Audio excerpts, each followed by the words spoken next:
ඔයාට හීනයක් තියෙනවද? කාටවත් කියන්න බැරි තරම් ලොකු හීනයක්. සමහර විට ඒ හීනයට මිනිස්සු හිනා වෙලා ඇති. සමහර විට ඕක කරන්න බැහැ කියලා කියලා ඇති. ඒත් අද මම ඔයාට කියන්නේ එක දෙයක්. හැම ලොකු ජයග්‍රහණයක්ම පටන් අරගෙන තියෙන්නේ හීනයකින්. අද ලෝකෙ දකින ලොකුම සමාගම්, ලොකුම නිර්මාණ, ලොකුම සාර්ථකත්වයන් කවදාහරි දවසක කෙනෙකුගේ හිතේ තිබුණු හීන විතරයි. හැබැයි වෙනසක් තිබුණා.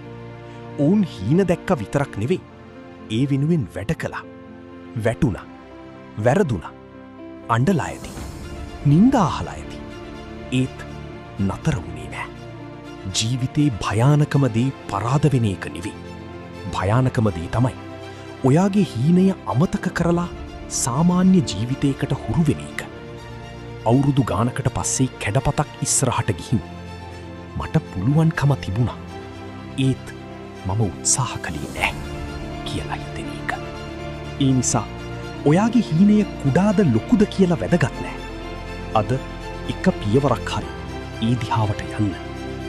ලෝකෙ විශ්වාස නොකලත් ඔයා විශ්වාස කරන්න. මොකද හීන සැබෑවින්නේ නිදාගෙන ඉන්න මිනිස්සුන්ට නෙවෙයි. හීනය වෙනුවෙන් අවදි වෙලා වැඩ කරන මිනිස්සුන්ට. ඒ නිසා හීන දකින එක නවත්තන්න.